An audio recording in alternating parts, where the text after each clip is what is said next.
नमस्ते जी, नमस्ते। क्या हाल चाल है आपके? सर जी हम तो बहुत अच्छे हैं, आप सुनाइएगा। हम भी बहुत बहुत अच्छे हैं। प्रेम से बोलेंगे राधे राधे। चले। यस। अगला महत्वपूर्ण चैप्टर आता है आपका रिवीजन में, टाइप्स ऑफ ड्यूटीज का। जितना ज्यादा महत्वपूर्ण चैप्टर आपका वैल्यूएशन का था, उतना ही महत्वपूर्ण आपका ये वाला चैप्टर है। ठीक है, तो देखते हैं।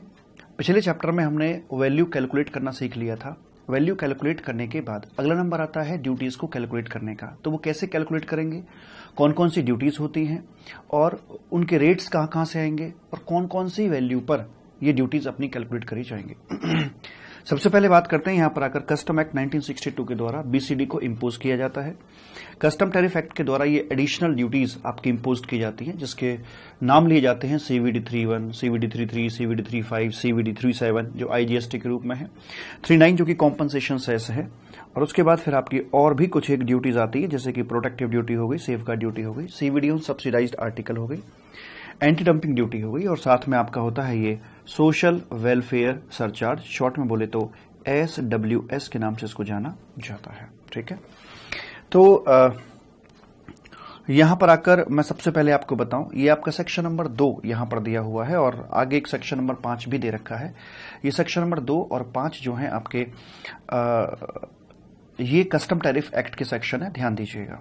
ठीक है, तो ऐसे करके यहां पर मालिक बोल दिया जाता है और इसमें एक एक करके हम तमाम प्रकार की ड्यूटीज को एनालिसिस करके चलेंगे, बीसीडी से लेकर सोशल वेलफेयर सरचार्ज तक। ठीक है, लेकिन उससे पहले मैं आपको बताऊं, देखो जहां तक रेट्स का सवाल होता है तो ये जो बेसिक कस्टम ड्यूटी है इसका रेट दे रखा होता है आपका कस्टम टैरिफ एक्ट 1975 का जो शेड्यूल नंबर 1 है, वहां आपको इसके रेट दिए हुए मिलेंगे, जिसमें फर्स्ट शेड्यूल के अंदर रेट दे रखा होता है आपका इंपोर्ट ड्यूटी का और सेकंड के अंदर एक्सपोर्ट ड्यूटी के रेट होते हैं। फर्स्ट शेड्यूल के अंदर जब हम बात करते हैं तो उसमें स्टैंडर्ड रेट और प्रेफरेंशियल रेट आपके दे रखे होते हैं। ये बात हमें बताता है सेक्शन नंबर 2 करके। सेक्शन नंबर 5 इसमें आता है कि सरकार को पावर है कि जो रेट फर्स्ट शेड्यूल के अंदर दे रखे हैं उनसे भी कम ड्यूटी चार्ज कर सकती है। एक बायलैटरल एग्रीमेंट अपना बना के उसको इस तरह की पावर दे रखी है। ठीक है, अच्छा जी, ये जो ड्यूटीज आपकी लगती हैं, इनके जो रेट्स आते हैं वो अलग अलग जगहों से, अलग अलग सोर्सेज से आते हैं। ध्यान दीजिएगा, इनके जो रेट्स हैं एडिशनल ड्यूटीज के, वो कस्टम टैरिफ एक्ट के अंदर नहीं दे रखे हैं। ठीक है, और ये जो सोशल वेलफेयर सरचार्ज है आपकी 10% से यहां पर लगाई जाती है। तो आइए मैं सबसे पहले आपको लिए चलता हूं कहां पर भला, जहां पर कि हमें एक कैलकुलेशन सीखनी होगी कि किस प्रकार से हम ड्यूटीज को अपनी कैलकुलेट करके चलते हैं, उसके बाद सारी बातें करके चलेंगे। सबसे पहले जब हमारी असेसेबल वैल्यू निकल के आ जाती है तो उसको यहां पे रख लेते हैं। असेसेबल वैल्यू आपके अंडर सेक्शन 14(1) या 14(2) के मुताबिक जो भी हमने पिछले चैप्टर में सीखी थी वो आपकी यहां पर आ जाती है। ठीक है, उसके बाद में सबसे पहले इसमें जोड़ा जाता है आपका बेसिक कस्टम ड्यूटी की हम शुरुआत करके चलते हैं। इसके साथ साथ एक और होती है आपकी डीम्ड बीसीडी, यानी जो प्रोटेक्टिव ड्यूटी होती है जो अंडर सेक्शन 6 लगाई जाती है, उसको हम डीम्ड बीसीडी के नाम से जानते हैं। और ये कैलकुलेट की जाती है आपकी ओरिजिनल वैल्यू यानी ए के ऊपर इसको कैलकुलेट किया जाता है। पहली बात तो ये आ गई। ये जो बीसीडी आपकी कस्टम एक्ट के सेक्शन नंबर 12 के द्वारा इम्पोज की जाती है। रेट्स इसके मिल जाते हैं आपको कस्टम टैरिफ एक्ट के अंदर, ये बात हम अच्छे से जानते हैं। और अभी मैंने आपको बताया कि फर्स्ट शेड्यूल के अंदर रेट दे रखे होते हैं, स्टैंडर्ड रेट और उसका प्रेफरेंशियल रेट मिल जाता है, कोई दिक्कत नहीं है। उसके बाद एडिशनल ड्यूटीज का नंबर आता है और उसके में यहां आती है आपकी सीवीडी 31 की चर्चा करी जाती है। सीवीडी 31 जिन प्रोडक्ट पे इंडिया में एक्साइज ड्यूटी लगती है उसे कॉम्पनसेट करने के लिए लगाकर चलते हैं। इंडिया में एज ऑफ नाउ कौन कौन से प्रोडक्ट हैं जिनके ऊपर एक्साइज ड्यूटी का लोड आता है? इसमें आपके 5 पेट्रोलियम प्रोडक्ट जिन पर सेंट्रल एक्साइज ड्यूटी लगती है, लीकर के ऊपर स्टेट एक्साइज ड्यूटी लगती है और टोबैको के ऊपर आपकी सेंट्रल एक्साइज ड्यूटी लगाई जाती है। सिर्फ 3 तरह के प्रोडक्ट हैं जिनके ऊपर हम सीवीडी 31 को इम्पोज कर सकते हैं। अगर इन 3 के अलावा कोई और कैटेगरी का प्रोडक्ट आ रहा है तो उसके ऊपर सीवीडी 31 आपका इम्पोज नहीं किया जाएगा। ठीक है, जहां तक सवाल है कि इनके मेन चीज होती है कि भैया रेट कहां से आएगा और कौन सी वैल्यू पर इनको कैलकुलेट किया जाएगा, मेन चीज आपकी ये होती है। ठीक है, तो जो रेट्स हैं ये जो 5 पेट्रोलियम प्रोडक्ट के ऊपर जो इंडिया में सेंट्रल एक्साइज ड्यूटी का रेट है वो कॉपी कर लिया जाता है, उससे सीवीडी 31 लगा देते हैं, क्योंकि हमारा ऑब्जेक्टिव है पैरिटी मेंटेन करना। देसी और विदेशी गुड्स के अंदर पैरिटी मेंटेन होनी चाहिए। जो लीकर है आपका, लीकर के संबंध में स्टेट एक्साइज ड्यूटी लगती है जो कि स्टेट वाइज वेरी करके चलती है। दैट्स वाई गवर्नमेंट इसके संबंध में एक नोटिफाइड रेट बताती है, उससे यहां पर ड्यूटी लगाई जाती है। टेबोको के संबंध में जो सेंट्रल एक्साइज ड्यूटी का रेट है उसे कॉपी करके यहां पर ले आएंगे और बात अपनी बना दी जाती है।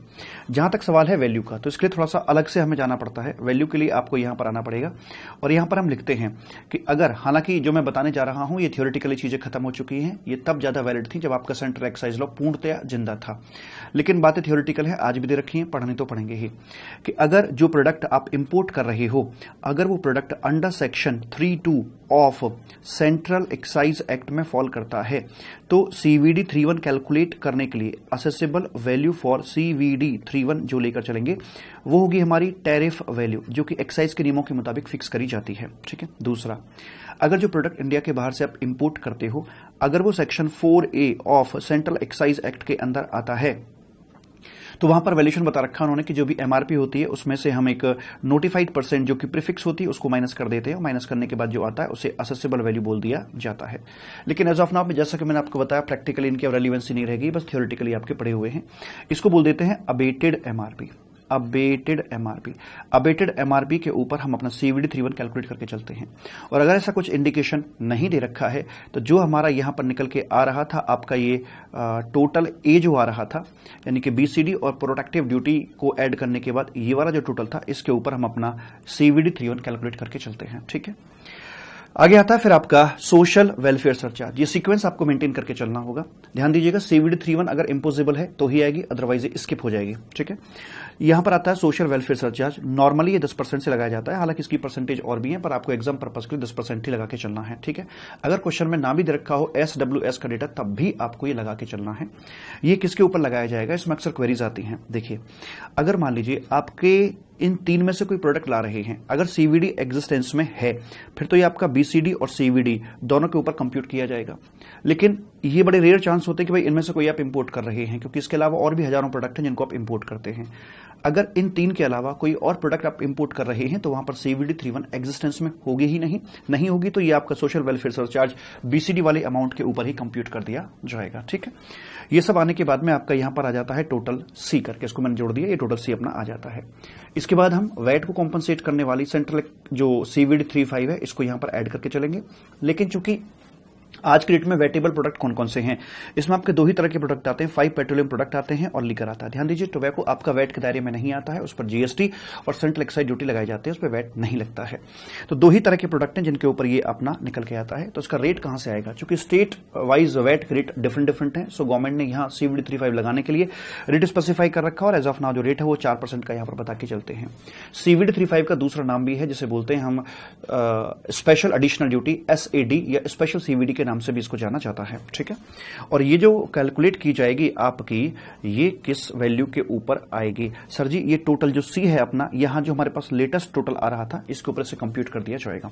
इसे कंप्यूट करने के बाद आगे बढ़ते हैं और आगे बढ़ने पर फिर हमारे जो और अदर इंपोर्ट ड्यूटीज हैं उनको हम कैलकुलेट करके यहां पर ऐड कर देंगे। सेफगार्ड ड्यूटी है, सेफगार्ड ड्यूटी का नॉर्मली ये जो वैल्यू आप निकाल रहे हैं ABCD टोटल करके, इससे कोई वास्ता नहीं होता, ये अलग तरीके से ही आपकी कैलकुलेट की जाती है। मैं आपको बताऊंगा ये कैलकुलेट करने का तरीका क्या होता है कि जितनी भी आपको सब्सिडी मिली हुई है बाहर वाले प्रोडक्ट पे जो बाहर से आ रहा है, और उस प्रोडक्ट के इंडिया में आने की वजह से जितनी इंजरी हमें इंडिया में हो रही है, डिटेल में बताऊंगा, don't worry. Which ever is, जैसे मान लीजिए आपकी 10 रुपए की सब्सिडी थी, लेकिन हमें इंजरी 8 रुपए की हो रही है, तो हम 8 रुपए की CVD ऑन सब्सिडाइज्ड आर्टिकल यहां पर ऐड कर देंगे। इसका वैल्यू वगैरह से कोई ताल्लुकात यहां पर नहीं है, ये अलग तरीके से कैलकुलेट आपकी की जाती है। ऐसे आपकी CVD on subsidised article, safeguard duty और एंटी डंपिंग ड्यूटी इसी प्रकार से अपनी कैलकुलेट करी जाती है, जो कि अदरवाइज कैलकुलेशन होती है। ये सब ऐड करने के बाद हमारे पास में आ जाता है टोटल ई। अगर क्वेश्चन में दे रखा है तो ही ऐड होंगे, अगर क्वेश्चन में नहीं दे रखा है तो ऑब्वियस सी बात है स्किप कर जाएंगे, इनकी जगह पर निल अपना आ जाएगा। उसके बाद अब सबसे बाद में आता है ताऊ। ताऊ मतलब जो IGST है वो अपना यहां पर आ जाता है और उसे कैसे कैलकुलेट करके चलते हैं। हमने GST में भी पढ़ा था जब कंपटीशन का चैप्टर पढ़ते हैं कि any other kind of taxes जो होते हैं उनको ऐड करने के बाद जो वैल्यू आती है उसके ऊपर आपका IGST कंप्यूट किया जाता है। ठीक है, यस सर। तो ऐसे ही यहां पर ये बिल्कुल एंड में बैठा हुआ कि भैया पहले तुम जोड़गांठ कर लो, जितनी तुम्हारी ड्यूटी व्यूटी है, सोशल वेलफेयर सरचार्ज है, सारा कुछ ऐड कर लो, हम तो बाद में ही अपना झंडा दिखाएंगे। तो टोटल ई के ऊपर इसे कंप्यूट किया जाता है और इसकी जो छोटी बहन है जिसका नाम है कॉम्पनसेशन सेस, जौन सी वैल्यू के ऊपर आपका IGST कंप्यूट किया जाता है उन सी वाली वैल्यू के ऊपर ही आपका कॉम्पनसेशन सेस भी कंप्यूट किया जाता है। लेकिन यहां पर एक बात ध्यान रखने वाली है, वो क्या, जैसा कि मैंने आपको पहले कई बार बताया है कि अगर इंडिया के बाहर से कोई गुड्स इंडिया में इंपोर्ट जो हो रहा है, मान लीजिए 1 लाख रुपए की वैल्यू पर आपका इंपोर्ट किया जाता है, लेकिन छुड़ाने से पहले, कस्टम क्लियरेंस से पहले पहले इस गुड्स को मिस्टर ए जो लेकर आया था वो इसे मिस्टर किसी बी को बेच देता है और बी किसी सी को बेच देता है। मिस्टर बी को बेचा गया ये 1.5 लाख रुपए में और मिस्टर सी को बेचा जाता है 1,75,000 रुपए में इसको बेच दिया जाता है। तो ओरिजिनल वैल्यू इसकी 1 लाख रुपए बनती थी, लेकिन इसको बेचा गया है यहां पर 1,75,000 रुपए में। तो हम जब यहां पर छुड़ाएगा कौन, ऑब्वियस सी बात है इंपोर्टर की डेफिनेशन के मुताबिक यहां पर जो मिस्टर सी है इसको इंपोर्टर बना दिया जाएगा और इस गुड्स को यहां से क्लियर करवाएगा। तो जो हमारी वैल्यू है वो कौन सी कंसिडर की जाएगी, इस तरह के मामले के अंदर जो हमारी शुरुआत होगी ओरिजिनल वैल्यू ली जाएगी वो 1 लाख से ही शुरू की जाएगी। 1 लाख के हिसाब से यहां तक अपनी पूरी कैलकुलेशन करके चलेंगे। हो सकता है कि यहां तक आते आते ये जो टोटल है हमारा 1,40,000 हो जाए, पॉसिबल है कि नहीं है? यस सर, बिल्कुल पॉसिबल, 1,40,000 अपना टोटल ये हो सकता है। और अगर इस तरह का मामला बनता है, नॉर्मल केस है, अगर इस तरह की कोई बीच में सेल नहीं हुई है फिर तो 1,40 पे ही आईजीएसटी कैलकुलेट हो जाएगा। लेकिन अगर मान लीजिए इस तरह की सेल का मामला है तो ये 1,40 वाली ये वैल्यू और आपकी 1,75,000 की जो फाइनल वैल्यू है ये value, whichever is higher, इन दोनों में जौन सा अधिक है उसके ऊपर आईजीएसटी कंप्यूट किया जाता है। सिमिलरली जौन सी वाली वैल्यू के ऊपर आईजीएसटी कैलकुलेट किया जाएगा उसी वैल्यू के ऊपर आपका कॉम्पनसेशन सेस भी कंप्यूट किया जाएगा। सर मान लीजिए अगर ये 1,75 की बजाय अगर ये 1,35 होता तो, अगर 1,35 होता तो विच एवर इज हायर के अंदर 1,40 आता, फिर 1,40 पे ही कंप्यूट कर दिया जाता। आई होप बात समझ में आ गई होगी। हाँ बोलो, हाँ ठीक है जी।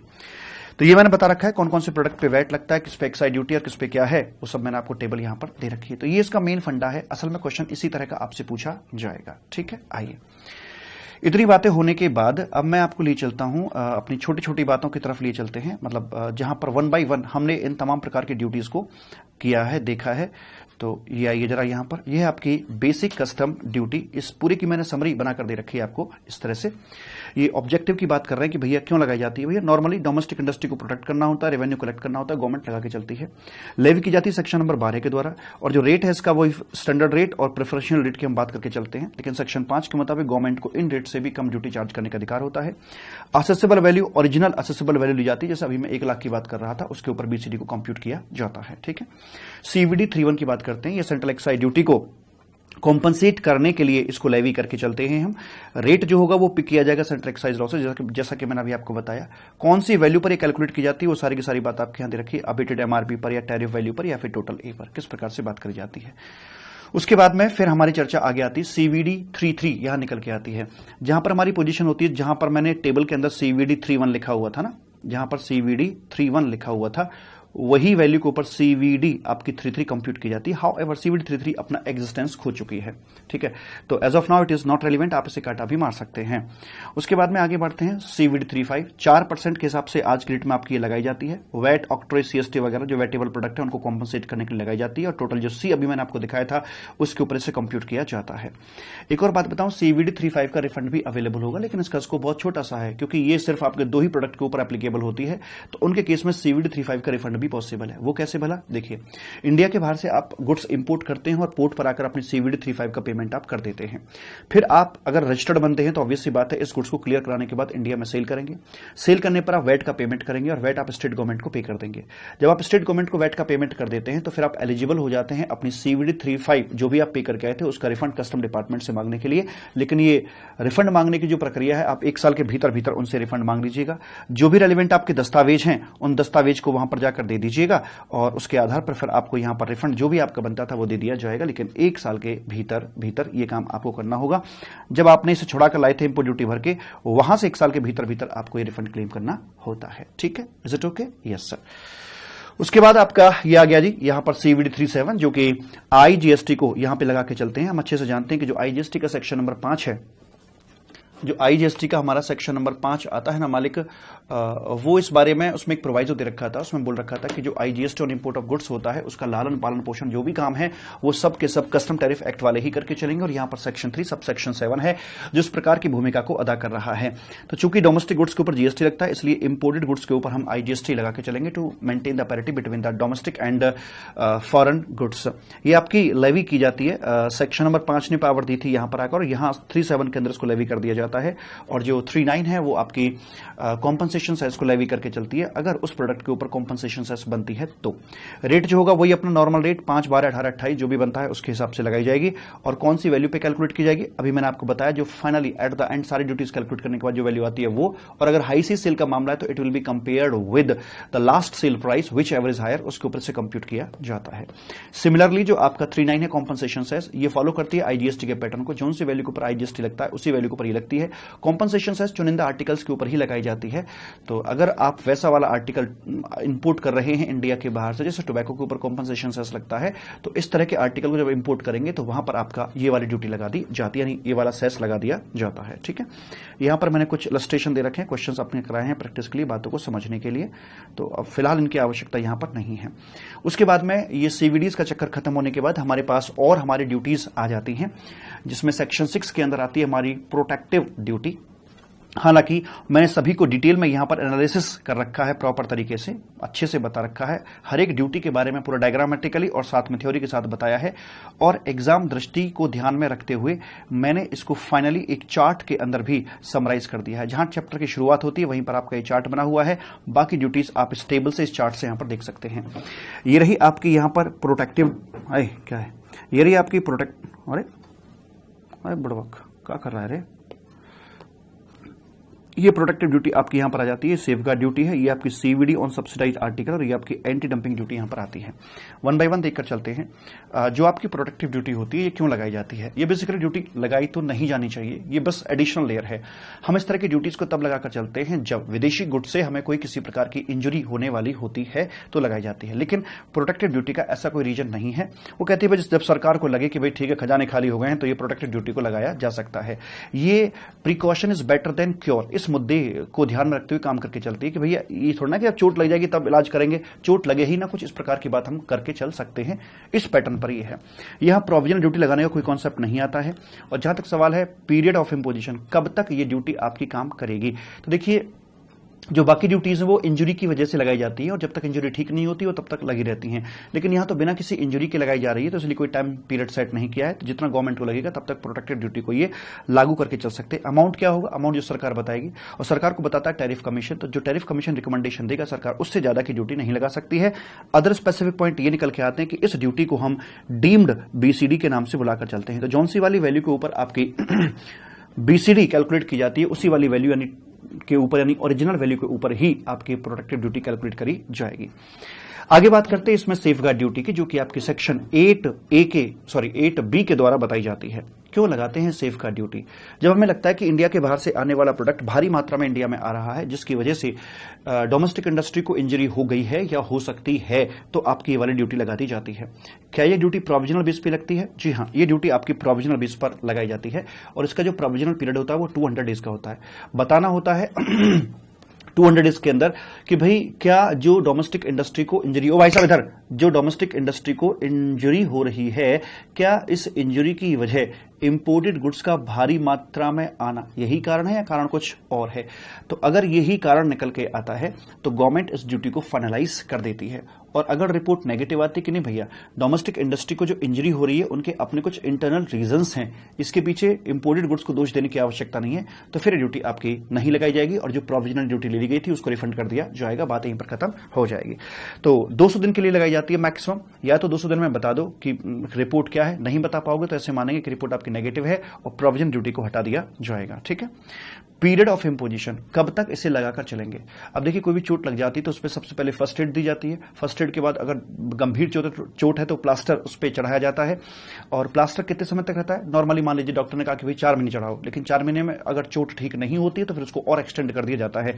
ऐसे प्रोविजनल ड्यूटी यहां पर फर्स्ट एड की तरह दी जाती है। और initially maximum this duty can be imposed for a period of 4 year, जिसे बढ़ाकर हम 10 साल भी कर सकते हैं अगर इंजरी ठीक नहीं होती है तो। वैसे करके 10 साल बाद भी इंजरी रही तो फिर नए सिरे से नई इन्वेस्टिगेशन की जाएगी, नए सिरे से नई प्रोविजनल ड्यूटी लगाई जाएगी, फिर सारा सिस्टम अपना वैसे करके चलेंगे।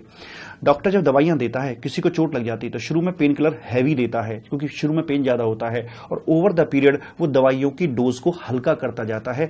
ऐसे ही यहां पर होता है, हम डोमेस्टिक इंडस्ट्री का इलाज कर रहे हैं, शुरू में यहां पर हैवी डोज दी जाती है, हैवी ड्यूटी लगाई जाती है, जिससे ओवर द पीरियड ग्रेजुअली कम करते चले जाते हैं। जैसे मान लीजिए शुरू में लगा दी 10% की, अगले साल हो सकता है 8%, 5%, फिर 6%, ऐसे धीरे धीरे से कम करते चले जाते हैं, क्योंकि हमें WTO को भी देखना होता है। WTO ये कहता है कि आप अनयूजुअली कोई भी ड्यूटी इंपोज नहीं करके चलेंगे, लेकिन हाँ, अगर आपको इंजरी हो रही है तो आप अपनी रक्षा जरूर करके चलेंगे, तो उतने तक आप ड्यूटी यहां पर लगा सकते हैं। तो इसका ये पैटर्न है। और वैसे भी हम चाहते हैं कि हमारा फॉरेन गुड के साथ अगर कंपटीशन बना रहे तो हमें ड्यूटी को थोड़ा मेंटेन करके चलना पड़ेगा, क्योंकि अगर हमने ज्यादा ड्यूटी लगा दी तो फॉरेन गुड्स के साथ हमारा जो कंपटीशन है वो ओवर हो जाएगा, और जहां पर मेड इन इंडिया लिखा होगा मतलब पुअर क्वालिटी बनना शुरू हो जाएगा और महंगे दामों पर हमें मिलेगा, और एक्सपोर्ट का तो भूल ही जाइएगा। ठीक है, तो इसलिए हमें एक बैलेंस मेंटेन वहां पर करना होता है। ठीक सर जी। उसके बाद आगे बढ़ते हैं। अमाउंट ऑफ ड्यूटी कितना होगा, जितना गवर्नमेंट को ठीक लगेगा, अपनी कैलकुलेशन के मुताबिक जो रिपोर्ट आएगी उसके मुताबिक ड्यूटी इंपोज करके चलेंगे। इस पे कुछ रिस्ट्रिक्शंस भी है कि इंपोर्ट ड्यूटी नहीं लगाई जाएगी। डेवलपिंग कंट्रीज को हम कुछ फायदा देकर चलते हैं। इसमें दो बातें हैं कि अगर आपका गुड्स एक डेवलपिंग कंट्री से, भाई साहब इधर एक ध्यान से सुनना, एक डेवलपिंग कंट्री से आ रहा है और वहां उसका जो शेयर बनता है वो अप टू 3% है। डेवलपिंग कंट्री से आ रहा है और 3% तक आ रहा है, मतलब छोटी मात्रा में आ रहा है, तो हम उस पर इंपोर्ट ड्यूटी ये वाली नहीं लगाकर चलेंगे, सेफ गार्ड ड्यूटी नहीं लगाएंगे। लेकिन अगर गुड्स आपका मल्टीपल डेवलपिंग कंट्रीज से आ रहा है तो वहां एक काम करो, आप उन डेवलपिंग कंट्रीज को चुनो जिनका इंपोर्ट शेयर लेस देन 3% है, लेस देन 3% है, आप उनको चुनिए, इनका एग्रीगेट करो। एग्रीगेट करने के बाद अगर आपका ये एग्रीगेट 9% तक आपका सीमित है तो ये ड्यूटी नहीं लगाई जाएगी। इंपोर्ट कर रहे हो छोटी मोटी क्वांटिटी के अंदर तो भी आपकी ड्यूटी नहीं लगाई जाएगी। और अगर इंपोर्ट करने वाले स्पेशल इकोनॉमिक जोन और 100% ईओयू हैं जो इंपोर्ट करेंगे और कुछ बना बनूकर ऐसे ही इंडिया के बाहर से मंगाया बाहर एक्सपोर्ट कर देंगे, तो डोमेस्टिक इंडस्ट्री को इस पर कोई इफेक्ट नहीं पड़ता है, तो इसके ऊपर भी सेफ गार्ड ड्यूटी इंपोज नहीं करी जाएगी। ठीक है, यस सर। साथ में इसमें एक बात और बताई जाती है। देखिए, हम यहां पर जो सेफगार्ड मेजर अपनाते हैं वो क्या करते हैं कि जो हमारी ये वैल्यू होती है हम वैल्यू को बढ़ा देते हैं। रिसेंटली इसके अंदर एक और चीज बोली गई है कि भैया आप क्वांटिटी को भी कम कर सकते हो, रिस्ट्रिक्ट कर सकते हो, मतलब एक ग्लोबल कोटा फिक्स कर सकते हो कि भाई इतने तक ही आएगा। जैसे मान लीजिए पिछले साल में आपका 7000 मेट्रिक टन कोई सामान आया था, तो आप रिस्ट्रिक्ट कर सकते हैं कि भैया इस साल आपका 6000 से ऊपर नहीं आ सकता है या इससे ऊपर नहीं आ सकता। तो इस प्रकार से क्वांटिटी को लिमिट कर सकते हैं या वैल्यू को बढ़ा सकते हैं। ऐसे करके आप सेफगार्ड कर सकते हैं अपनी डोमेस्टिक इंडस्ट्री को। ऐसी वाली बात यहां पर बोल दी जाती है। ठीक है, फिर आती है आपकी सीवीडी ऑन सब्सिडाइज्ड आर्टिकल। अगर इंडिया के बाहर से कोई प्रोडक्ट सब्सिडी खाकर आ रहा है तो ऑब्वियस सी बात है इंडिया में कम दामों में आ जाएगा और वो डोमेस्टिक इंडस्ट्री को हर्ट करेगा। तो ऐसी अवस्था के अंदर हमें देखना होता है, पहले ये बताइए कि वहां पर सब्सिडी जो दी गई है वो कितने रुपए की दी गई है। अगर मान लीजिए सब्सिडी यहां पर 10 रुपए की दी गई है तो उसके बाद फिर हमें यह देखना होगा कि यहां पर हमें इंजुरी कितनी हुई है। वहां से 10 रुपए की सब्सिडी आई लेकिन हमें इंजुरी कितनी हुई है। तो हमारे यहां पर जो प्रोडक्ट है उसका जो फेयर प्राइस है मान लीजिए वो 100 रुपए का है, लेकिन वो वाला प्रोडक्ट विदेशी प्रोडक्ट इंडिया में आकर पड़ता है, उसकी जो लैंडेड कॉस्ट आती है वो 92 की आती है। तो जो डिफरेंस है हमारे इंडिया के अंदर वो 8 रुपए का है, लेकिन वो सब्सिडी खा के आ रहा था 10 रुपए की। इसलिए हमारी इंजुरी और उनकी सब्सिडी, उनका सुख और हमारा दुख, विच एवर इज लोअर, उसके बराबर हम अपनी यहां पर ये ड्यूटी लगाकर चलते हैं। तो इस प्रकार से बात करेंगे। सर अगर मान लीजिए 18 रुपए निकल के आता, तो अगर ये 18 रुपए निकल के आता तो विच एवर इज लोअर, यानी कि 10 रुपए की हम सीवीडी ऑन सब्सिडाइज्ड आर्टिकल यहां पर अपनी लगा देते, इज इट ओके। और जो बाकी 8 रुपए है उसके लिए safe guard duty under section 8 भी हम इंपोज कर देते। इस प्रकार की बात आपकी यहां पर करी जाती है। ठीक है, यस सर, कोई दिक्कत वाली बात नहीं है। देखिए हमने एक कोई पकड़ा, हमने, ये कौन आया है? ये बच्चा है। किस लिए आए हो आप यहाँ पे? पापा। हाँ, सेल फूक गई, सेल जल गए। ओहो हो। ये रिमोट है और रिमोट के जो सेल हैं वो हमारे जो माइक के अंदर सेल पड़ते हैं उन सेल को लेने के लिए आए हैं। नमस्ते तो कर लो आप। नमस्ते। हाथ जोड़ के ऐसे ऊपर करो, हाथ। नमस्ते। हाथ नहीं दिखे आपके ऊपर कैमरे में? नमस्ते। नमस्ते। ठीक है, आप सेल ले जाओ। ठीक है, थैंक यू।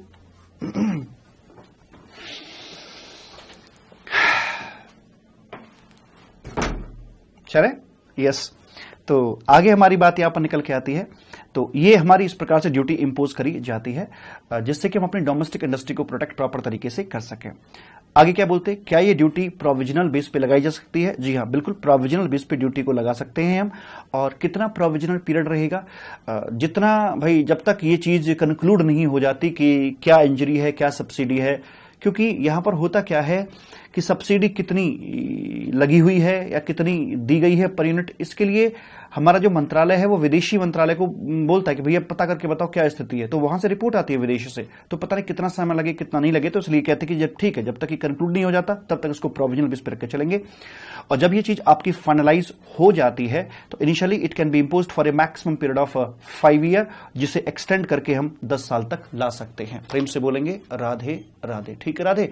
हाँ सर जी बिल्कुल ठीक है, कोनो दिक्कत वाली बात यहां पर नहीं है। Very good. अब आगे बढ़ते हैं। आगे क्या है कि भैया कितनी लगेगी? इंजुरी और subsidy which ever is lower, उतनी लगा दी जाएगी, जैसा कि मैंने अभी आपको बताया है। उसके बाद में आती है आपकी यहां पर anti dumping duty. Anti dumping duty क्यों लगाई जाती है? डंप का मतलब होता है गिरा देना, नीचा करना। ठीक है, तो अगर ऐसा है, पूछिए कैसा है कि यहां पर कोई विदेशी व्यक्ति है और वो अपने प्रोडक्ट के कदम इंडिया में जमाना चाहता है, तो वो जानबूझकर अपने प्रोडक्ट के प्राइसिंग में भारी डिडक्शन दे देता है। कभी कभी तो वो कॉस्ट के नीचे भी आ जाता है कि एक बार इंडियंस को अपने प्रोडक्ट का स्वाद चखा दूं, एक बार चख लिया तो फिर मेरे प्रोडक्ट को ही बार बार वो मांगेंगे। तो हम इसकी हरकत को थोड़ा लेट पता लगती है हमें हालांकि ये हरकत, लेकिन इस हरकत को क्योर करने के लिए हम यहां पर एंटी डंपिंग ड्यूटी लेकर बैठे हुए हैं। कितनी ड्यूटी लगाई जाती है? तो बताते हैं कि भैया ये बताओ कि वहां डंपिंग का अमाउंट क्या है, डंपिंग अमाउंट क्या है और उसकी वजह से हमें इंजुरी कितनी हो रही है, उनका सुख कितना है और हमारा दुख कितना है, विच एवर इज लोअर, उतने के बराबर की यहां पर ड्यूटी लगा दी जाती है। ठीक है, अच्छा जैसे मान लीजिए ये 10 रुपए है, हमारी इंजुरी 8 रुपए की है, तो 8 रुपए की ड्यूटी लगा दी जाएगी। हमारी इंजुरी कैसे कैलकुलेट होगी? तो हमारे जो प्रोडक्ट है ऐसा ही, उसकी फेयर वैल्यू क्या है इंडियन मार्केट के अंदर, मान लीजिए वो 100 रुपए की आपकी आती है, और जो प्रोडक्ट इंडिया के बाहर से डंप होके आ रहा है उसकी लैंडेड वैल्यू मान लीजिए 92 की है, तो यहां पर हमें 8 रुपए की इंजुरी हो रही है।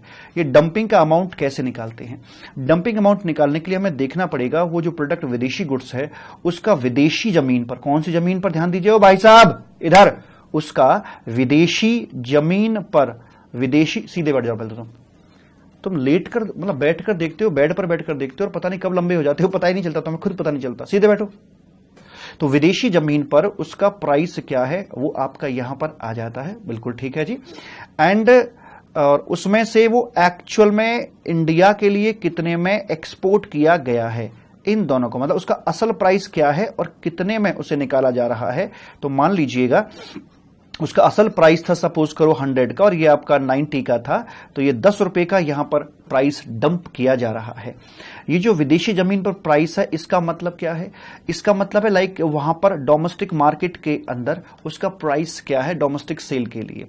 अगर वो अवेलेबल नहीं है या बहुत ही लो क्वांटिटी में वहां पर बेचा जाता है, तो वहां से थर्ड कंट्री को, इंडिया को छोड़कर बाकी ऐसे ही किसी अप्रोप्रिएट थर्ड कंट्री को कितने में सप्लाई किया जाता है, और वो भी नहीं तो कॉस्ट प्लस प्रॉफिट का जो फंडा है वो अपना लगा देंगे और उससे उसकी नॉर्मल वैल्यू को हम कैलकुलेट कर लेंगे। Is it okay? तो ऐसे करके उसकी नॉर्मल वैल्यू और एक्चुअल में कितने में एक्सपोर्ट किया, इन दोनों का डिफरेंस आ गया डंपिंग, और यहां पर निकाला हमने इंजुरी, डंपिंग और injury which ever is lower, उतने के बराबर की यहां पर ये ड्यूटी लगा दी जाती है। बिल्कुल ठीक है, यस सर, और कोनो दिक्कत वाली बात नहीं है सर जी। दूसरा, क्या ये ड्यूटी प्रोविजनल बेस पे लगा सकते हैं? जी बिल्कुल लगा सकते हैं। इसका समय है 6 महीने का, लेकिन इसमें एक एडिशनल फीचर और दिया गया है, विद इन 6 मंथ, 6 मंथ की रेंज के अंदर आप रेट्रोस्पेक्टिव भी जा सकते हो, बैक डेट से भी इसे इंपोज कर सकते हो, और वो भी 90 दिन तक बैक डेट में जा सकते हो, क्योंकि ये एक ऐसा गुण है जब काफी कुछ नुकसान हो चुका होगा तब पता लगता है कि ये चल क्या रहा था। तो इस तरह से यहां पर बातों को किया जाता है कि maximum period 6 month, but 6 month के अंदर चाहे तो पूरा प्रोस्पेक्टिव लगा दो 6 मंथ, या थोड़ा रेट्रोस्पेक्टिव थोड़ा prospective, but the total provisional period will be 6 months only, right? Yes. शुरू में इनिशियली जब फाइनलाइज करेंगे तो 5 साल के लिए, और एक्सटेंशन के बाद इसको 10 साल तक लाया जा सकता है, और इंजरी और dumping which ever is lower वहां तक की आपकी ड्यूटी लगा दी जाती है। और प्रेम से बोलेंगे राधे राधे राधे। यहां पर आकर आपका ये चैप्टर कंप्लीट हो जाता है। एक सोशल वेलफेयर सरचार्ज है, 10% से लगती है, वो मैंने आपको बता दी कौन सी वैल्यू पे लगती है, क्यों लगती है वो भी आपको पता है कि भाई एजुकेशन सेस को यहां पे खत्म किया गया था, तो अभी सोशल सिक्योरिटी है, एजुकेशन है, हेल्थ है, इन 3-4 बातों के लिए उस सोशल वेलफेयर सरचार्ज से जो पैसा आएगा वो सोशल सिक्योरिटी, हेल्थ और एजुकेशन पर खर्च किया जाएगा, इसलिए वो लगाया जाता है। तो यहां पर आकर ये चैप्टर आपका संपन्न हो जाता है और प्रेम से बोलेंगे राधे राधे। आगे बात करते हैं यहां पर आकर अपने अगले चैप्टर, नाम है इसका ड्यूटी ड्रॉबैक का। चलें, यस सर। ड्यूटी ड्रॉबैक का जो चैप्टर है ये आपका बेस्ड है डेस्टिनेशन प्रिंसिपल के ऊपर। वो कैसे भला कि जैसे आप क्या करते हैं कि आप इंडिया के बाहर से अलग अलग तरीकों से इंपोर्ट करते हैं, चाहे जल से, थल से, वायु से, जैसे मर्जी किया हो। जब आप गुड्स अपना इंपोर्ट करते हैं तो यहाँ पर आ जाते हैं मालिक, और इधर आकर ये तो सारे सेक्शन आपके लगते हुए आते हैं, सेक्शन 29, 30, 31 वगैरह। कस्टडी में गुड्स आपका आ जाता है 45, 48 कस्टोडियन के लिए लग जाते हैं। या तो आप अपने गुड्स को डायरेक्टली छुड़ा कर ले जाएंगे, या फिर आप इसे वेयर हाउस के थ्रू लेकर आएंगे, या फिर ट्रांजिट और ट्रांसशिपमेंट के थ्रू आप लेकर आएंगे। ड्यूटी का पेमेंट आपको तब करना होता है जब आप अपने गुड्स को होम कंजम्पशन के लिए क्लियर करवाते हो। अगर डायरेक्टली करवाया है तो आपकी ड्यूटी यहीं पर पे हो जाएगी, अगर इनडायरेक्टली करा के लाए तो आपकी ड्यूटी का पेमेंट यहां पर होगा। और अगर आप यहां से लेकर आ रहे हो, लाइक ट्रांजिट ट्रांसशिपमेंट के जरिए लेकर आ रहे हो, तो आपका ड्यूटी का पेमेंट इस लेग में करवाया जाएगा।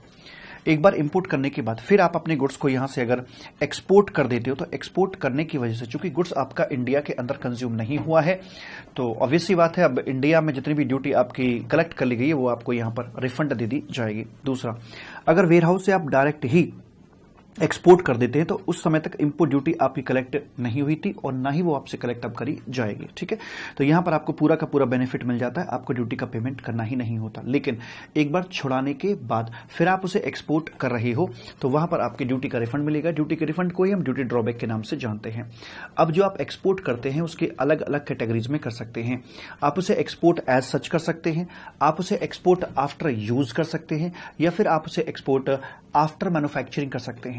अगर आप एक्सपोर्ट कर रहे हैं एज सच, जैसा लेकर आए थे वैसा का वैसा ही आपने उसे एक्सपोर्ट कर दिया, हो सकता है डिफेक्टिव डिक्लेरेशन हो या फिर कोई और समस्या आ गई हो, तो जैसा आया था वैसा का वैसा चला जाता है। तो यहां पर जो भी आपने ड्यूटी भरी है, ड्यूटी का मतलब बीसीडी, सीवीडी वगैरह वगैरह, जितनी भी टोटल आपने ड्यूटी भरी है उसका 98% आपको यहां पर रिफंड दे दिया जाएगा, जिसे हम ड्यूटी ड्रॉबैक के रूप में जानकर चलते हैं।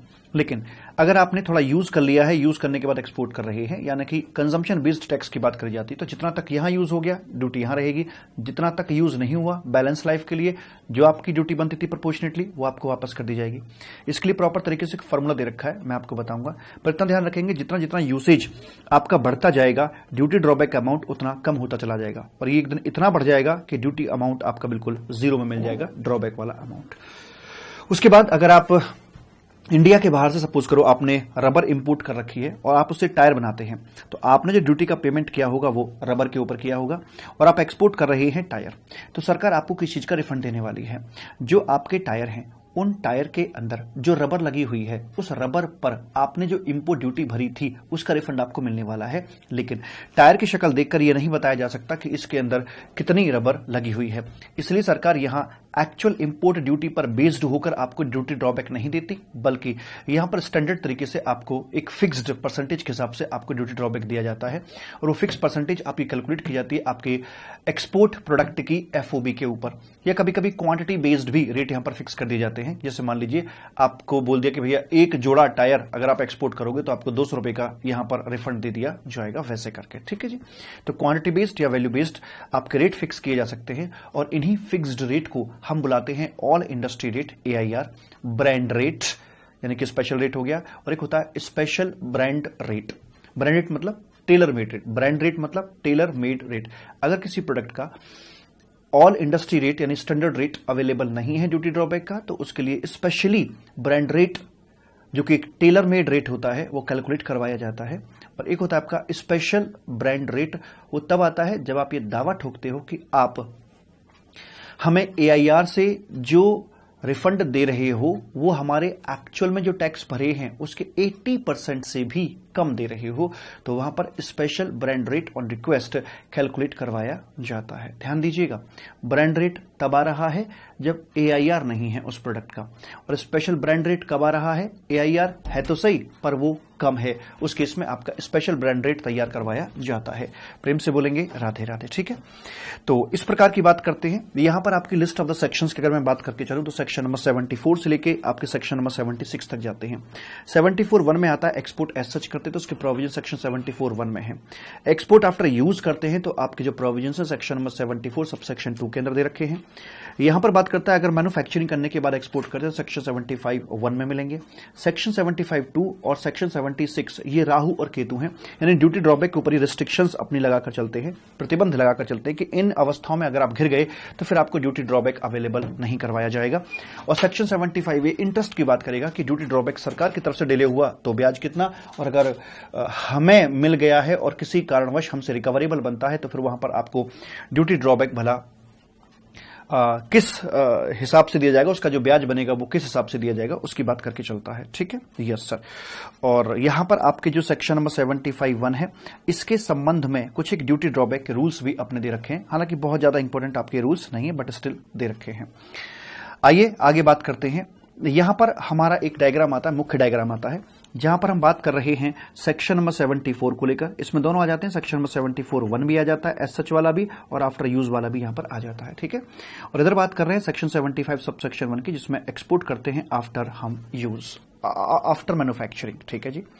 तो अगर हमें मान लीजिए सेक्शन 74(1) में है तो इसमें सेक्शन 74 और सेक्शन 75 में एक बड़ा डिफरेंस है कि यहां पर गुड्स की जो आइडेंटिटी होती है वो मेंटेन रहती है, गुड्स की आइडेंटिटी हमारी मेंटेन रहती है, जबकि यहां पर हमारे गुड्स का जो स्वरूप है वो बदल जाता है। यहां पर गुड्स की आइडेंटिटी आपकी मेंटेन नहीं रहती है। Is it okay?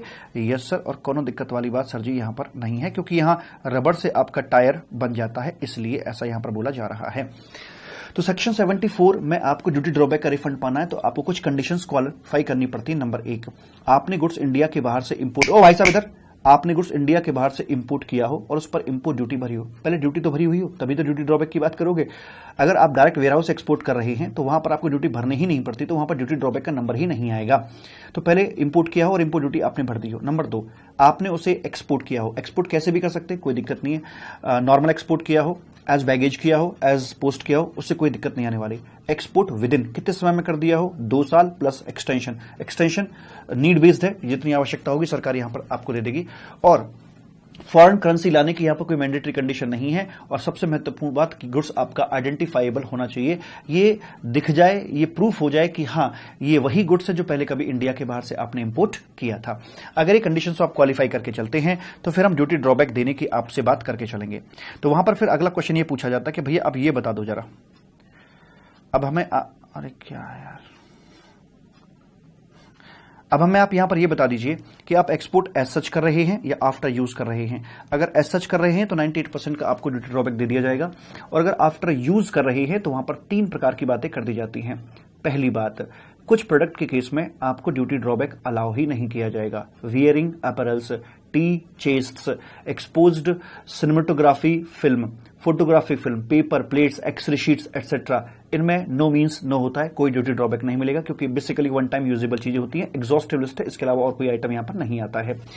उसके बाद अगर आपने यहां पर बात करें मोटर कार की या कोई और गुड्स हो, कोई भी गुड्स हो, लेकिन वो गुड्स आपने अपने इंडिविजुअल, 2 बात ध्यान रखना है, यहां से क्वेश्चन बनेगा, इंडिविजुअल ने इंपोर्ट किया हो और वो भी पर्सनल पर्पस के लिए किया हो। कोई भी गुड्स हो भाई मेरे, कोई भी गुड्स हो, इंडिविजुअल ने पर्सनल पर्पस के लिए इंपोर्ट किया है तो इस सेकंड पार्ट में आएंगे, नहीं तो आप थर्ड पार्ट में चले जाएंगे जो कि रेज्यूटरी है। यहां पर आकर बोलता है कि हम आपको परसेंटेज बता रहे हैं, पहला साल, दूसरा, तीसरा, चौथा साल। पहले साल के लिए 4% पर क्वार्टर और पार्ट देयर ऑफ, दूसरे के लिए 3% पर क्वार्टर और पार्ट देयर ऑफ, अगले साल के लिए 2.5% पर क्वार्टर और पार्ट देयर ऑफ, नेक्स्ट के लिए 2% पर क्वार्टर और पार्ट देयर ऑफ। इस प्रकार से अपनी बात करने के बाद में, यानी कि जो भी आपका टोटल इंपोर्ट ड्यूटी आपने पे करी थी ना, उसको यहां पे लिख लीजिए, और उसमें से जितना आपने यूज कर लिया है यूसेज पीरियड का, आप एक तरह से डेप्रिसिएशन ही है ये, इसको यहां से घटा दीजिए। घटाने के बाद जो बचेगा ये आपको यहां पर अलाउ कर दिया जाएगा। लेकिन ध्यान दीजिए यहां पर परसेंटेज आपकी 4 साल तक के दे रखी है, लेकिन ऊपर से चेक कर लेना 4 साल की बात तभी हो सकती है जब ऊपर से आपको एक्सटेंशन मिल गया हो, क्योंकि वहां तो नॉर्मली 2 साल का समय लिखा हुआ है। अगर आपको एक्सटेंशन नहीं मिला और आप तीसरे साल में एक्सपोर्ट कर रहे हैं तो आप ऊपर से नीचे उतर ही नहीं पाएंगे। नीचे तब उतरेंगे जब आपको ऑलरेडी एक्सटेंशन मिल गया होगा। अगर आप इसमें फॉल नहीं करते हैं तो आपके लिए अगला पॉइंट आता है तीसरा नंबर का, जिसमें क्लास इंटरवल 3-3 महीने का है, like up to 3 month, 3 to 9, 3 to 6, 6 to 9, 9 to 12, 12 to 15, 15 to 18 और उसके बाद बस। ये बेसिकली जो आपके कॉमर्शियल यूज होते हैं वो यहां पर आ जाता है। पर्सनल यूज में घिसावट कम होती है, धीरे से होती है, धीरे धीरे होती है, लेकिन कॉमर्शियल यूज में फटाफट बड़ी तेजी के साथ में हो जाती है। एक आपके घर का प्रिंटर, एक ऑफिस के प्रिंटर है। ऑफिस के प्रिंटर की हालत देखो कैसी हो रखी है ना, पूरे दिन चलता है वो बेचारा। तो यहां पर परसेंटेज बोले गए भैया, पहले 95 है, फिर 10% की गिरावट आई है, अच्छी खासी गिरावट है 10% की। उसके बाद भाई साहब फिर 10% की गिरावट है, और उसके बाद फिर आपकी 5% की गिरावट देखते चलेंगे, और 18 साल से ऊपर जाकर कतई लुल हो जाएगा, यानी कि ये नील यहां पर करवा दिया जाएगा। ध्यान दीजिएगा, कुछ पर बिल्कुल भी नहीं है। अगर any goods personal use individual ने लिया है तो यहां फॉल करेंगे, अदरवाइज है तो आप यहां फॉल करके चलेंगे। और हम बात कर रहे थे एक्सपोर्ट आफ्टर यूज के, ठीक है। और इतनी बातें होने के बाद ये हमारा इधर आ जाता है। हम यहां पर बात कर रहे थे उसकी कि जहां पर रबर से हम लोग टायर अपना बनाते हैं मालिक, रबर से हमारा टायर बनाया जाता है। तो इसमें पहली बात तो ये कि अगर हम कंपेयर करके चलें, जैसे यहां पर बोला गया था कि इंपोर्ट किया हो और इंपोर्ट ड्यूटी का पेमेंट किया हो, यहां पर भी वैसी भी बात होगी कि आपने इंडिया के बाहर से इंपोर्ट किया हो और इंपोर्ट ड्यूटी पे कर दी हो। एंड या और, ध्यान दीजिएगा, एंड ओ भाई साहब ध्यान दीजिए, जब मैं ध्यान देने की बात कहूं तो बिल्कुल pay attention on me. And या और, आप यहां पर अपना कोई देसी गुड्स भी इस्तेमाल कर सकते हैं जिस पर आपने सेंट्रल एक्साइज ड्यूटी का पेमेंट किया हो। यहां पर जो ड्यूटी ड्रॉबैक होता है उसके अंदर इंपोर्ट ड्यूटी के साथ साथ सेंट्रल एक्साइज ड्यूटी कंपोनेंट भी शामिल होता है। Is it okay? अगर मैंने कोई प्रोडक्ट देसी विदेशी प्रोडक्ट मिलाकर बनाया है या सिर्फ देसी प्रोडक्ट से ही बनाया है तो वहां पर भी मुझे ड्यूटी ड्रॉबैक अलाउ करवा दिया जाता है अंडर दिस सेक्शन। दूसरा, एक्सपोर्ट कैसे करें, क्योंकि यहां पर थोड़ी बात बड़े लेवल की हो जाती है, फैक्ट्री लेवल की बात करके चल रहे हैं, तो एक्सपोर्ट का मोड कोई सा भी हो सकता है, लेकिन बैगेज यहां पर अलाउड नहीं है। एज बैगेज एक्सपोर्ट करोगे तो सेक्शन 75(1) में आप फॉल नहीं कर सकते हो। एक्सपोर्ट कितने समय में करें, क्योंकि मैन्युफैक्चरिंग वगैरह होनी तो टाइम लिमिट कुछ रखी नहीं है, कभी भी एक्सपोर्ट कर सकते, कोई दिक्कत वाली बात नहीं है। और एक और बात बोलिए कि यहां पर फॉरेन करेंसी आनी बेहद जरूरी है। क्या गुड्स आइडेंटिफाइबल होगा? क्या ये आइडेंटिफाइबल हो सकता है कि जो आया था वही जा रहा है? कभी नहीं, नेवर। तो ये आइडेंटिफाइबल वाली जो कंडीशन है ये यहां पर एप्लीकेबल आपकी होती नहीं है, लेकिन फॉरेन करेंसी यहां पर नीडेड है, उसके बिना बात नहीं बनेगी, ठीक है जी। और यहां पर जो आपको ड्यूटी ड्रॉबैक दिया जाएगा वो आपको फिक्स परसेंटेज है, like all industry rate, brand rate, special brand rate, इनसे आपको अलाउ किया जाता है, ठीक है। Yes sir. उसके बाद प्रभु हम आगे बढ़ते हैं। अब सेक्शन 74 1 और 2 हो गए और हमारा साथ में सेक्शन 75 1 हो गया। अब हमें यह देखना है कि सेक्शन 75 2 और सेक्शन 76 कि हमें दिख तो गया भैया हमें कितना ड्यूटी ड्रॉबैक मिलेगा, लेकिन अभी हमें राहु केतु से भी परिचित होना है और उसके मुताबिक वो क्या बोलता है, आइए देखते हैं। ये रही, इसके ऊपर प्रोहिबिशंस की बात करते हैं। ध्यान दीजिएगा, जो सेक्शन 75 1 है, एक सेक्शन 76 है आपका। दो राहु केतु के रिस्ट्रिक्शन वाले हैं, एक ड्यूटी ड्रॉबैक सेक्शन 74 में है और एक सेक्शन 75 1 में है। तो ध्यान दीजिएगा, जो ये वाला है राहु, ये 2 हो गया, 75 2। ये जो वाला है ये सिर्फ अपने को ही ग्रसता है, इसको ही दुखी करता है, लेकिन ये जो है ये आपकी जनरल प्रोहिबिशंस हैं। आपका ड्यूटी ड्रॉबैक चाहे यहां का हो चाहे आपका ड्यूटी ड्रॉबैक ये वाला हो, ये दोनों के लिए आएगा। तो इसलिए इन वाली रिस्ट्रिक्शंस को बोल देते हैं जनरल रिस्ट्रिक्शन और इनको बोलते हैं हम लोग स्पेसिफिक रिस्ट्रिक्शन के नाम से इनको जाना जाता है। जनरल रिस्ट्रिक्शन क्या बताई जाती हैं कि देखिए, जब आपका जो डीबीके का अमाउंट होता है ये, और गुड्स का इंडिया में, ओ भाई साहब इधर सीधे भाई, इंडिया में गुड्स का जो मार्केट प्राइस है वो कितना है, इंडिया के अंदर इंडिया में मार्केट प्राइस इन इंडिया कितना है, कि अगर ये कम पड़ रहा है तो भैया आप क्या कर रहे हो, मतलब आपका ड्यूटी ड्रॉबैक कह रहे हो मैं 10,000 रुपए का लूंगा, लेकिन आपका ये मार्केट प्राइस इंडिया में 9,000 रुपए का, तो कबाड़ बेच, मतलब इससे इस पूरे गुड्स के कितने पैसे आपको इंडिया में नहीं मिलेंगे, उससे ज्यादा आप हमसे ड्यूटी ड्रॉबैक मांगने आके शर्म नहीं आती? तो यहां ड्यूटी ड्रॉबैक नहीं दिया जाएगा। या फिर ड्यूटी ड्रॉबैक का अमाउंट आपका 50 रुपए से भी कम का बनता है तो भी आपको यहां पर ड्यूटी ड्रॉबैक नहीं दिया जाएगा। ये वाली बात आपकी यहां पर लिखी हुई है और ये दोनों के ऊपर लागू होगी, चाहे आपका ड्रॉबैक 74 के अंदर आ रहा हो चाहे आपका ड्रॉबैक सेक्शन 75 के अंदर आ रहा हो। उसके बाद अगर सरकार को लगता है कि goods are likely to be smuggled back into India, goods India में स्मगल बैक होकर आपका आ रहा है, तो वैसे वाले मामले के अंदर भी यहां पर आपको ड्यूटी ड्रॉबैक अलाउ नहीं किया जाएगा, और अगर कर दिया तो आपसे यहां पर एक इक्विवेलेंट वैल्यू का बॉन्ड आपसे ले लिया जाएगा सेफ्टी पर्पस के लिए, ठीक है। और वो तब तक रहेगा जब तक कि सरकार को इस बात की तसल्ली नहीं हो जाती कि गुड्स की स्मगलिंग बैक नहीं हुई है। Is it okay? Yes sir. तो ये है आपकी जनरल जो रिस्ट्रिक्शन थी। उसके बाद सेक्शन 75 आपका आता है मालिक, यहां पर टू करके, जो सिर्फ अपने के लिए ही बताता है। सेक्शन 74 पर यह नहीं लगती। उसके पीछे कारण यह भी है कि यहां पर जो सेक्शन 75(2) के अंदर जो रिस्ट्रिक्शंस डाली हैं, ये आपकी फॉरेन करेंसी बेस्ड हैं, ये आपकी फॉरेन करेंसी बेस्ड हैं, जबकि सेक्शन 74 में फॉरेन करेंसी का कोई लेना देना है ही नहीं, तो ये वाली कंडीशन उसके ऊपर एप्लीकेबल होती ही नहीं है। सेक्शन 75(1) के ड्यूटी ड्रॉबैक के लिए फॉरेन करेंसी का होना जरूरी होता है, इसलिए ये कंडीशन वहीं पर लगाई जाती हैं। तो पहली कंडीशन में बोलते हैं कि भैया नॉर्मली फॉरेन करेंसी आप अगर कमा ना सको तो गंवाना भी मत। मतलब ये हो गया कि देखिए, आपने जो रॉ मेटेरियल लेकर आए, आपने कितना कमाया कितना गंवाया। तो जब आप रॉ मेटेरियल आपने इंपोर्ट किया था, ये डॉलर में है वैल्यू, मतलब फॉरेन करेंसी के अंदर वैल्यू की हम बात कर रहे हैं, कि आपने ये पैसा गंवाया, इतने का आपने खर्च कर दिया, और कमाया कितना, वो कमाया कम, मतलब $10,000 मान लीजिए आपने खर्च कर दिए थे रॉ मेटेरियल पे, लेकिन आप एक्सपोर्ट कर रहे हैं सिर्फ $9,000 का है, तो आप हमें कुछ बहुत बढ़िया करके दे रहे हो, हम शाबाशी दें आपको, तो इसलिए कहा कि भागने से, तो आपको ड्यूटी ड्रॉबैक नहीं दिया जाएगा। अगर मैं पॉजिटिव एंगल में बात करूं, तो अगर आपका रॉ मेटेरियल यहां $10,000 का था, तो आपको कम से कम आपके प्रोडक्ट की एक्सपोर्ट वैल्यू एटलीस्ट कितनी होनी चाहिए, कम से कम उतना तो करो। बराबर पे भी छोड़ दोगे तो बात बन जाएगी, हम आपको ड्यूटी ड्रॉबैक अलाउ कर देंगे, लेकिन गंवाना मत। लेकिन कुछ स्पेसिफाइड प्रोडक्ट के केस में, जैसे कि आपके स्पोर्ट्स ग्लव्स हो गए, हैंडीक्राफ्ट का सामान हो गया, उसके लिए सरकार ने वेटेड परसेंटेज दे रखी है। जैसे यहां पर 120 इलस्ट्रेटिव है, 120, 125 हो सकता है, 130 हो सकता है, 135 हो सकता है, कुछ भी हो सकता है। ये आपको अगर एग्जाम में क्वेश्चन आएगा तो बताया जाएगा। मान लीजिए आपने मटेरियल इंपोर्ट किया था $10,000 का, और वेटेड परसेंटेज है आपकी 120%, तो मैंने यहां पर 120% इसका लगा दिया, तो ये आ गया आपका $12,000। $12,000 आपका आ गया है, तो ये लिख दूंगा यहां पर मैं $12,000 ऐसे करके। और वो कहता है कि देखिए, अगर आपने $12,000 ही लेकर आए तब भी आपको ड्यूटी ड्रॉबैक नहीं मिलेगा, $11,000 लेकर आए तब भी आपको ड्यूटी ड्रॉबैक नहीं मिलेगा। एक्चुअली मैंने गंवाया कितना था, खर्च कितना किया था, 10,000, और आप इतना भी 12,000 भी लेकर आ रहे हो तब भी आपको ड्यूटी ड्रॉबैक नहीं मिलेगा, तो भैया कम मिलेगा। तो अगर आपने $10,000 यहां पर गंवाया है, तो कम से कम इस केस के अंदर जहां 120% की वेटेड परसेंटेज है, तो आपको $12,001 में एक्सपोर्ट करना पड़ेगा, तब कहीं जाकर आपको ड्यूटी ड्रॉबैक अलाउ हो पाएगा। उसके बाद आगे बात करते हैं। यहां पर आकर हमारा सेक्शन नंबर 75 कैपिटल ए निकल कर आ जाता है, और वो कहता है कि भैया जी यहां पर इंटरेस्ट का सीन किस प्रकार से देखा जाएगा। तो ये अपने इंटरेस्ट के लिए सेक्शन 75 कैपिटल ए आता है। तो बताते कि देखो, अगर जो इंटरेस्ट है वो पेबल बाई गवर्नमेंट है, तो पहली बात तो हम जानते हैं कि गवर्नमेंट 6% का ब्याज देकर चलती है। हालांकि आजकल तो एफडी का भी बड़ी मुश्किल से मिलता है 6% का ब्याज, तो गवर्नमेंट 6% पर एनम का आपको ब्याज देकर चलती है, ठीक है। और इसमें वो कहते हैं कि जब आपकी एप्लीकेशन आ जाती है या जब आप एक्सपोर्ट कर देते हो, the day on which you are entitled for your duty drawback, तो वहां से 1 महीने का हम प्रोसेसिंग टाइम लेंगे। 1 महीने के अंदर अगर हमने आपका पैसा वापस कर दिया तो ठीक है, फिर कोई ब्याज नहीं मिलेगा।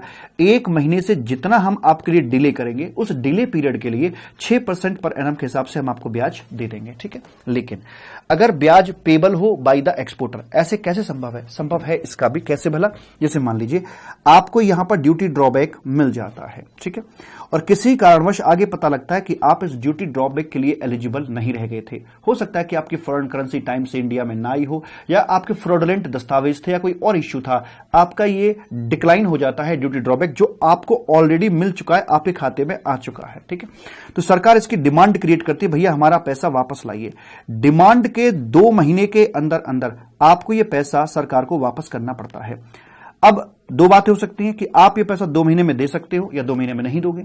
अगर आप पैसा 2 महीने के अंदर अंदर दे देते हो, तो आपको डे 1 से लेकर यहां से जिस दिन पैसा खाते में क्रेडिट हुआ था, वहां से लेकर till the date of payment का आपको इंटरेस्ट देना पड़ जाएगा at the rate of 15% per annum के हिसाब से देना पड़ेगा। सर अगर हम 2 महीने के बाद अगर यहां पर पेमेंट करते हैं, तो पे यहां पर करते हैं, तो ब्याज शुरू से लगेगा, ध्यान दीजिएगा, ब्याज शुरू से लगेगा, और फिर आपका ब्याज यहां से लेकर यहां तक का लगाया जाएगा, वो इंटरेस्ट लगेगा at the rate of 15% per annum. लेकिन सर इसमें ये बात समझ नहीं आती कि फिर ये 2 महीने का चक्कर क्या रहेगा। 2 महीने का चक्कर ये कि 2 महीने में दे दिया तो सिर्फ इंटरेस्ट देके ही पीछे छूट जाएगा, पेनल्टी नहीं लगेगी। लेकिन 2 महीने के बाद अगर आपने दिया तो ब्याज तो पूरे पीरियड का लिया जाएगा, साथ में आपको यहां पर पेनल्टी भी झेलनी पड़ जाएगी। दिस इज द ड्रॉबैक अगर आप 2 महीने से ऊपर लेट करते हो तो। आई होप बात समझ में आ गई होगी। तो ये था आपका सेक्शन नंबर 75 कैपिटल ए करके। उसके बाद में अब आते हैं आपके यहां पर ड्यूटी ड्रॉबैक के rules. These rules are connected to section number 75 subsection 1। इससे ही संबंधित है, सेक्शन 74 से इनका कोई ताल्लुकात नहीं है, हालांकि नॉट मच रेलिवेंट, बट फिर भी मैं आपको जो चुनिंदा रूल्स हैं उनके बारे में छोटी छोटी बातें आपको बता देता हूं। जैसे कि आपका ऑल इंडस्ट्री रेट होता है, तो ऑल इंडस्ट्री रेट एक प्रकार से सरकार प्रायर कैलकुलेशन करके चलती है। जैसे मान लीजिए अगर टायर एक्सपोर्ट हो रहा है तो एक टायर बनाने में कितनी रबर लगती है, सरकार पूरा डेटा स्टैंडर्ड बेस पे काउंट करती है, कितनी रबर लगती है, उस रबर के ऊपर अमूमन औसतन कितनी इंपोर्ट रबर लग जाती है, उस पर कितनी इंपोर्ट ड्यूटी लगती है, पैकिंग शैकिंग का क्या लगता है, उसके अंदर जो तार पड़े हुए थे किनारी पे उस पर क्या ड्यूटी बनती है, उस पर लोड क्या आता है, यानी एक टायर बनाने पर टैक्स का औसतन लोड क्या आता है। मान लीजिए टायर की वैल्यू आती है 5,000 रुपए की और टैक्स का लोड औसतन इस पर आ रहा है 100 रुपए का, तो मुझे बताइए औसतन कितने परसेंट, इस टायर की वैल्यू का औसतन कितने परसेंट यहां पर लोड आ रहा है। सर जी 2% आ गया ना ये यस 2%। सरकार फिक्स कर देती कि ठीक है हम आपको आपके एफओबी वैल्यू का 2% ड्यूटी ड्रॉबैक रूप में दे देंगे, तो ये स्टैंडर्ड बेस पे आपका काउंट किया जाता है।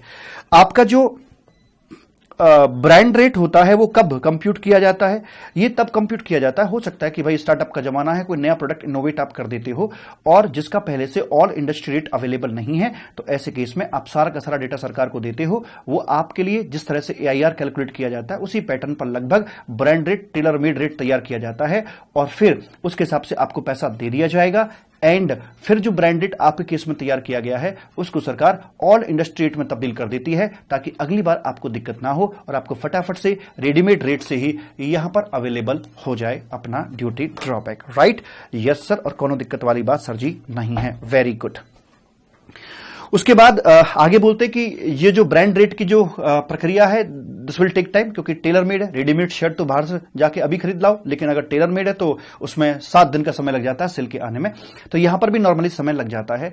तो फॉर द टाइम बिंग यहां पर एक्सपोर्टर अधिकारी से रिक्वेस्ट कर सकता है कि साहब मुझे कुछ पैसा प्रोविजनल बेस पर दे दीजिए, क्योंकि ड्यूटी ड्रॉबैक के पैसा मेरे लिए एक तरह से वर्किंग कैपिटल होता है। तो यहां अधिकारी इसकी बात को मान सकता है और custom officer may allow some amount of duty drawback on provisional basis, may allow. ठीक है।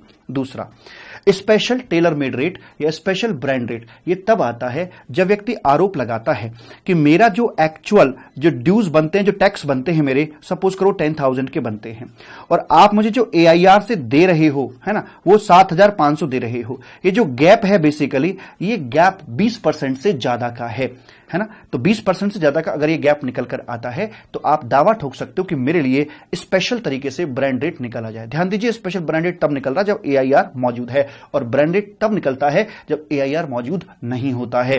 तो ऐसी अवस्था में सरकार ये तो देने को तैयार थी आपको जब मर्जी ले जाओ, लेकिन आप झगड़ा कर रहे हो 2,500 रुपए के ऊपर, तो ऐसी अवस्था में सरकार आपके लिए एग्री कर जाएगी और फिर वहां पर क्या होगा कि 7,500 तो आपको दे ही दिया जाएगा। सरकार बोलेगी ये तो ले जा, ये तो हम कभी भी ले जा, कभी भी देने के लिए तैयार हैं, ये तो आपको दे ही दिया जाएगा शेल जो एआईआर से आपका बनता है। बाकी जो 2,500 बनता है, अगर सरकार को लगता है कि आपकी बात में वाकई वजन है तो उस 2,500 में से कुछ पैसा सरकार में अलाउ, सपोज 500,000 रुपए आपको दे सकती है, वो उस अधिकारी की यहां पर डिस्क्रिप्शन में आ जाता है। तो ऐसे करके हमारी बात निकल कर आती है मालिक। और लास्ट में एक चीज और ध्यान रखना, जो ड्यूटी ड्रॉबैक है उसके ऊपर एक बार लगा हुआ है। बार क्या है कि जो भी आपका मार्केट प्राइस है एक्सपोर्ट गुड्स का, उसके 1/3 से ज्यादा आपका ये ड्यूटी ड्रॉबैक नहीं हो सकता है। जैसे मान लीजिए अगर आपका ये 3 लाख रुपए का मार्केट प्राइस बनता है तो यहां पर ड्यूटी ड्रॉबैक का अमाउंट आपका 1 लाख से ऊपर नहीं जा सकता। ये इसलिए लगाया गया है क्योंकि लोग इसमें ज्यादा से ज्यादा, क्योंकि इस तरह के मामले में एफओबी के ऊपर आपके ड्यूटी ड्रॉबैक कैलकुलेट किए जाते हैं, तो लोग अपनी एफओबी को ज्यादा से ज्यादा दिखाने का प्रयास करते हैं। इसलिए उसको कैप करने के लिए, सीलिंग करने के लिए सरकार ने ये बाउंडेशन लगा दी कि किसी भी हालत में वो आपको 1/3 से ऊपर नहीं जा सकता है। राइट, ऐसी वाली बात आपकी यहां पर हो जाती है मालिक। और प्रेम से बोलेंगे राधे राधे। इस तरीके से आपका ये चैप्टर यहां पर आकर कंप्लीट हो जाता है। राधे राधे। जी साहब, अब बात करते हैं बैगेज को लेकर। तो जब हम विदेश यात्रा से आ रहे होते हैं तो जो सामान अपने साथ लेकर आते हैं उसे बैगेज कहा जाता है। और इसी के संबंध में इंपोर्ट ड्यूटी कैसे कलेक्ट होती है, किस रेट से होती है, क्या प्रोसीजर है, किस पर लगती है, किस पर नहीं लगती, कितने आर्टिकल ड्यूटी फ्री ला सकते हैं, वही सारी चर्चा आपकी यहां पर की जा रही है। पर मुझे इतना जरूर पता है कि जब बाहर से आते हैं तो यहाँ पर 2 चैनल बने हुए होते हैं। ये रास्ता है आपका रेड चैनल के लिए और ये दूसरा रास्ता जा रहा है यहाँ पर आपका ग्रीन चैनल। अगर आपके पास कोई भी ड्यूटीएबल प्रोडक्ट है, गुड्स है, तो आप रेड चैनल से आएंगे, यहाँ पर ड्यूटी का पेमेंट करेंगे, कस्टम अधिकारी यहाँ पर खड़े हुए हैं। और अगर आपके पास कोई ड्यूटीएबल गुड्स नहीं है तो फिर आप यहाँ से आराम से निकल जाइएगा। हालांकि बहुत सारे लोग ऐसे होते हैं जिन पर ड्यूटीएबल गुड्स होता है लेकिन वो रेड चैनल से ना जाकर ग्रीन से जाते हैं और पकड़े जाने पर डाउटफुल सिचुएशन में उनकी तलाशी ली जाती है और फिर अगर दिक्कत हो जाती है, ड्यूटीएबल गुड्स मिलता है तो फिर फाइन वाइन लगाया जाता है, उनका गुड्स भी सीज कर दिया जाता है। इसलिए अगर आपके पास ड्यूटीएबल गुड्स है तो आपको रेड चैनल से ही निकलना होता है। पूरा प्रोसीजर क्या है मैं आपको बताता हूं। यहां पर आपके लिए जो सेक्शंस आते हैं वो कौन कौन से, सेक्शन 77 से लेकर सेक्शन 80 तक के आपके आते हैं। सेक्शन 77 में बताया जाता है डिक्लेरेशन, क्योंकि पॉइंट तो ये है ना मालिक कि हम इंडिया के बाहर से आ रहे हैं और ये है अगर हमारा यहां पर आकर इंटरनेशनल एयरपोर्ट और इसमें ये है इसका यहां पर अराइवल हॉल, एक डिपार्चर होता है और एक अराइवल हॉल होता है। हमें यहां पर आना होगा, यहां पर आकर ड्यूटी फ्री शॉप भी होती हैं और यहीं पर आपके ग्रीन चैनल और रेड चैनल होते हैं। आप इंडिया के बाहर से मान लीजिए गुड्स लेकर आए 1 लाख रुपए का और 50,000 का आपने माल यहां से ले लिया है तो ऐसे माना जाएगा जैसे कि आप इंडिया के बाहर से 1.5 लाख का गुड्स इंडिया में लेकर आए हैं। Is it okay? Yes sir. तो यहां पर आपको देनी होती है सर्वप्रथम एक डिक्लेरेशन अंडर सेक्शन 77 और ये डिक्लेरेशन एक तरह से बिल ऑफ एंट्री का ही सब्स्टिट्यूट होता है और उसके जैसे कंटेंट इसके अंदर आ जाते हैं। जो भी आप प्रोडक्ट लेकर आए हैं, वैल्यू क्या है, रेट क्या है, वो सारी कैलकुलेशन आपको करनी पड़ती है। यहां पर आर्टिकल आपका जो मर्जी हो, जो बैगेज के तौर पर लेकर आए हो, उस पर 35% की ड्यूटी होती है और 35 के ऊपर 10% का सोशल वेलफेयर सरचार्ज, तो इफेक्टिव रेट आपका 38.5% यहां पर बन जाता है। और जो भी ड्यूटी बनती है आप उसे रेड चैनल पर चुकाइए और आगे बढ़ जाइए। रेलिवेंट डेट, कौन सी डेट का रेट यहां पर कंसीडर किया जाएगा? जिस दिन नॉर्मली क्या होता है, जहां बिल ऑफ एंट्री फाइल होती है तो बिल ऑफ एंट्री की डेट का रेट लिया जाता है। चूंकि यहां पर बिल ऑफ एंट्री की जगह डिक्लेरेशन है तो डिक्लेरेशन की डेट पर जो भी रेट ऑफ ड्यूटी चल रहा होगा वो यहां पर कंसिडर किया जाता है। ठीक है। बोनाफाइड बैगेज क्या होता है? बोनाफाइड बैगेज मतलब ड्यूटी फ्री लगेज होता है। इसका मतलब है कि आपके जो भी यूज्ड आर्टिकल्स हैं वो आपके बोनाफाइड है, उन पर ड्यूटी नहीं आने की है। ट्रेवल सवेनियर्स, जो प्रतीक चिन्ह होते हैं, जो मेमोरीज होती हैं बेसिकली, तो वो यहां पर आपका ड्यूटी फ्री में आ जाएगा।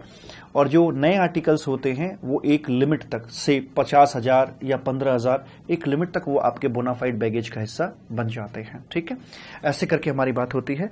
उसके बाद में आता है क्लॉक रूम की सर्विसेज। क्लॉक रूम की सर्विस मतलब सामान घर की सर्विसेज। अगर आप इंडिया के बाहर से आ रहे हैं और आपके पास कोई ड्यूटीएबल गुड्स है जिसे आप छुड़ाना नहीं चाहते, या आपके पास कोई प्रोहिबिटेड गुड्स है जिसे आप छुड़ा नहीं सकते, तो छुड़ाना नहीं चाहते या छुड़ा नहीं सकते तो आप उसको कस्टम अधिकारी के पास में डिटेन करवा देंगे अपनी इच्छा से। और जब वापस लौट कर इंडिया छोड़कर जाएंगे तो आप खुद कलेक्ट कर लेना या किसी के थ्रू भी आप कलेक्ट कर सकते हो, या कस्टम वाले भी पार्सल बनाकर आपके पास उसे भेज सकते हैं। इसके लिए आपको जो चार्जेस उनके बनते हैं वो उनका पेमेंट आपको करना पड़ेगा। तो मुख्य तौर पर आपके ये 4 सेक्शंस यहां पर आते हैं और इसकी सपोर्ट के लिए हमारे बैगेज रूल्स यहां पर दिए हुए हैं। एक नॉर्मल इंपोर्टेशन होता है, लेकिन जो नॉर्मल इंपोर्टेशन है उससे अलग बैगेज स्टोर और पोस्ट के जो प्रोविजंस होते हैं इनके स्पेशल प्रोविजन होते हैं। क्या खास अंतर है? जब नॉर्मल इंपोर्टेशन की बात करते हैं तो कोई एग्जम्पशन नहीं मिलती, जबकि बैगेज के अंदर 50 और 15,000 जैसी एग्जम्पशंस अवेलेबल होती हैं। यहां पर रेट ऑफ ड्यूटी एक ही होता है सभी आर्टिकल्स के लिए, लेकिन यहां पर जो ड्यूटी के रेट है वो प्रोडक्ट वाइज वेरी करते हैं। क्लियरेंस प्रोसीजर बैगेज के अंदर रेड चैनल और ग्रीन चैनल का है, जबकि आपके नॉर्मल सिस्टम के अंदर बिल ऑफ एंट्री और क्लियरेंस ऑर्डर का प्रोसीजर चलता है। गुड्स कवर्ड हैं आपके जो पर्सनल इफेक्ट्स हैं वो वाले, अकंपनीड हो या अनअकंपनीड हो। साथ में एक लिमिटेड क्वांटिटी के अंदर जो नोटिफाइड गुड्स होते हैं वो आप बैगेज के तौर पर इंडिया में ला सकते हो। ठीक है। और नॉर्मली क्या मोटर व्हीकल बैगेज के तौर पे नहीं आ सकता? सर वैसे भी बैग में कहाँ आएगा? कोई बात नहीं, बैगेज इंक्लूड्स अनअकंपनीड बैगेज, तो उसे अनअकंपनीड बैगेज में ला सकते थे। कारों के ऊपर 80% जैसे भी ड्यूटी के रेट लगते हैं तो आप उस पर अनअकम्पनीड बैगेज में लाकर आप उसके ऊपर थोड़ा सस्ता वाला रेट लगवा लेते हैं, इसलिए साफ बोल दिए भैया आप वो बैगेज के तौर पर नहीं ला सकते। या वो गुड्स जिनके लिए इंपोर्ट लाइसेंस जरूरी होता है, वो गुड्स भी आप बैगेज के तौर पर इंपोर्ट नहीं कर सकते हैं। और साथ में ऑल अदर गुड्स सारे के सारे वो अपने नॉर्मल तरीके से इंपोर्ट होंगे। जो पर्सनल इफेक्ट्स हैं, शॉक की जो चीजें होती हैं पर्सनल यूज के लिए, not for sale, commercial purpose नहीं है आपका, वो सब बैगेज के लिए यहां पर कवर कर दिया जाता है। लॉ मेकर को ये नहीं पता कि कौन सी चीज को आप बेचोगे, कौन सी चीज को पर्सनली यूज करोगे, तो उसने क्या किया कि इनकी ना क्वांटिटी फिक्स कर दी। शराब 2 लीटर तक ला सकते हो, टोबैको 125 ग्राम ला सकते हो, सिगार 25 ला सकते हो, फायर कार्ट्रिज 50 तक ला सकते हो। तो एक क्वांटिटी से लिमिट करके वो ये मान के चल रहा है कि इतना तक लेकर आ रहे हो तो आप उसे पर्सनल पर्पज के लिए ही इस्तेमाल करके चलोगे, ठीक है। तो ऐसी वाली हमारी बात निकल कर आती है। अब आते हैं इसके रूल्स की तरफ। रूल्स, पहला रूल नामकरण का है, रूल्स का नाम है बैगेज रूल्स 2016। रूल नंबर 2 के अंदर इसकी अपनी डेफिनेशंस यहां पर दी हुई हैं। फैमिली वर्ड का मतलब क्या है, जो एक छत के नीचे रहते हों और एक ही कुनबे खानदान के हों, उसे यानी किराएदार नहीं आएगा, किराएदार भी उसी छत में रहता है, लेकिन वो ये फैमिली कैसा नहीं बनेगा, वो अलग फैमिली और आपकी फैमिली अलग फैमिली है। तो एक छत के नीचे रहते हों, एक ही परिवार के हों, वो फैमिली में आ जाएंगे। इन्फेंट कौन है, जिसकी उम्र 2 साल तक का बच्चा है, वो अपना मतलब गोद वाला बच्चा, वो इन्फेंट यहां कहलाता है। रेजिडेंट कौन है, जो नॉर्मली इंडिया में ही पड़ा रहता है, वैलिड पासपोर्ट है। टूरिस्ट कौन है, जो 6 महीने से ज्यादा इंडिया में नहीं पड़ा रहता, वो टूरिस्ट है 12 महीने के पीरियड में। और पर्सनल इफेक्ट्स क्या है, वो अपनी नॉर्मली जो सामान की जो यूज करने वाली चीजें होती हैं उनको पर्सनल इफेक्ट्स बोलते हैं, परंतु ज्वेलरी को पर्सनल इफेक्ट्स नहीं कहा जाता है, ठीक है। अब यहां पर आगे बताते हैं कि जीएफए, जीएफए का मतलब कि जो आपके ग्रॉस या जनरल फ्री अलाउंस आपको मिलता है वो कितना तक मिलता है। तो इसमें डिपेंड करता है रूल नंबर 3 और रूल नंबर 4 आपके यहां पर आते हैं। रूल नंबर 3 में बताया जाता है कि अगर आप दूर दराज की कंट्री से लौट के आ रहे हो तो जनरली आपकी जो लिमिट है वो 50,000 यहां पर दी जाती है, ठीक है। लेकिन अगर आप दूर दराज की कंट्री से आ रहे हो और फॉरेन ओरिजिन के टूरिस्ट हो और कहां के, 2 बातें हैं ध्यान दे भाई साहब इधर, फॉरेन ओरिजिन के टूरिस्ट हैं, फॉरेन ओरिजिन के टूरिस्ट हैं तो लिमिट आपकी 15,000 है। पास पड़ोस के कंट्रीज से आ रहे हो तो फिर लिमिट थोड़ी कम कर दी गई है, तो यहां पर 15,000 और 15,000 की लिमिट। पास पड़ोस के मतलब नेपाल, भूटान और म्यांमार, 3 ही कंट्री स्पेसिफाइड है, चौथा नहीं है। नेपाल, भूटान, म्यांमार से आओगे तो कोई भी हो 15,000, बाकी कंट्रीज से आओगे तो नॉर्मली 15,000, लेकिन फॉरेन ओरिजिन का टूरिस्ट है उसके लिए 15,000 की एग्जम्पशन लिमिट यहां पर दी जाती है, ठीक है। इन्फेंट को कोई किसी प्रकार की एग्जम्पशन नहीं दी जाएगी। और रूट है, आप दूर दराज की कंट्री से किसी भी रूट से आ सकते हैं, लेकिन आस पड़ोस के देशों से आप लैंड रूट से आओगे तो ये एग्जम्पशन आपको नहीं मिलेगी। और पूलिंग नहीं होगी, जैसे होता ना कि मैं और तुम गर हम हो जाते, दर्द दिलों के कम हो जाते, ऐसा नहीं होगा। मैं और तुम कभी हम नहीं होंगे, मैं रहूंगा, तुम रहोगे, ऐसा अधिकारी कह रहा है।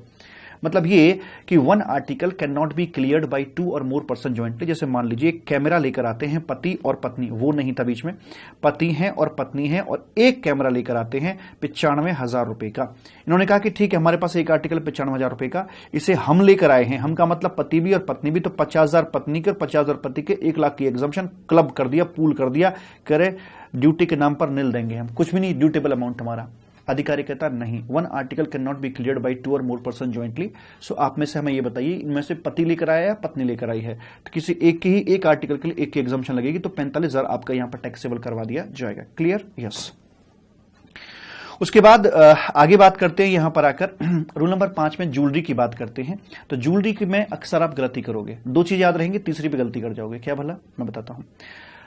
पहले आप ये पढ़िए, पहली कंडीशन ये है ज्वेलरी में एग्जाम मैंने ये लिखा है, पहली कंडीशन ये उल्टा लिखा मैंने यहां पे कि अगर आप 1 साल से ज्यादा वहां स्टे अब्रॉड करके आ रहे हैं तो आपका स्वागत है रूल नंबर 5 पर, वरना ऐसी की तैसी। ज्वेलरी के लिए रूल नंबर 5 लगाने से पहले एग्जाम में जरूर चेक कर लेना कि क्या वो 1 साल से ज्यादा रहकर आ रहा है या नहीं। अगर हां तो बहुत अच्छी बात है, और अगर नहीं तो फिर ये एग्जम्पशन मिलेगी, फिर वो रूल 3 या 4 वाली जो जनरल एग्जम्पशन है सिर्फ वही हासिल करवाई जाएगी, ठीक है।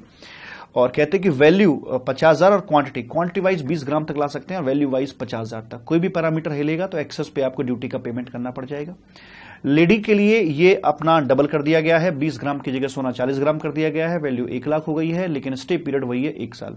एग्जाम में क्वेश्चन ऐसा बनाएगा कि पहले पति चला जाता है अब्रॉड और फिर उसके 6 महीने बाद पत्नी जाती है, फिर लौट के आ रहे होते हैं, तो पति का तो 1 साल पूरा हो गया होता है, लेकिन पत्नी का 1 साल पूरा नहीं होता है। गलती मत कर देना, दोनों को अलग अलग चेक किया जाएगा। तो पति को तो रूल नंबर 5 की एग्जम्पशन मिलेगी, पर पत्नी का 1 साल पूरा नहीं हुआ है तो पत्नी को रूल नंबर 5 की एग्जम्पशन नहीं मिलेगी। ठीक है, अच्छा ठीक है जी। मैंने एक इलस्ट्रेशन लिया है यहाँ पे, जैसे मान लीजिए मेल है और 20 ग्राम लेकर आया है, 60,000 कीमत थी। तो अगर मैं पैरामीटर पे रखूं तो क्वांटिटी वाइज तो ओके, लेकिन वैल्यू वाइज ज्यादा है, तो जितना ज्यादा है उस पर आपकी ड्यूटी लगा दी जाएगी। उसके बाद आगे बात करते हैं यहां पर आकर कि 25 ग्राम लेकर आया है 50,000 रुपए का, स्टैंडर्ड पैरामीटर लगाया तो भैया आप वैल्यू वाइज तो ओके हैं, लेकिन क्वांटिटी वाइज ज्यादा लेकर आए हो तो ज्यादा पे आपको ड्यूटी का पेमेंट करना पड़ जाएगा। आगे है कि एक क्वेश्चन मैंने लिया है, बड़ा अच्छा क्वेश्चन है, ध्यान से सुनिएगा कि ये ज्वेलरी के लिए क्या रूल 3 की या 4 की जो जनरल एग्जम्पशंस हैं उनका भी इस्तेमाल किया जा सकता है या नहीं। मतलब रूल 3 और 4 की जो हमारी ये एग्जम्पशंस थी, क्या इनमें हम अपना ज्वेलरी भी लगा सकते हैं? Yes, including jewellery. पर ज्वेलरी के लिए तो 5वां स्पेसिफिक है, यस 5वां स्पेसिफिक है, पर जरूरत पड़ी तो ये वाली लिमिट भी वहां पर अप्लाई कर सकते हैं।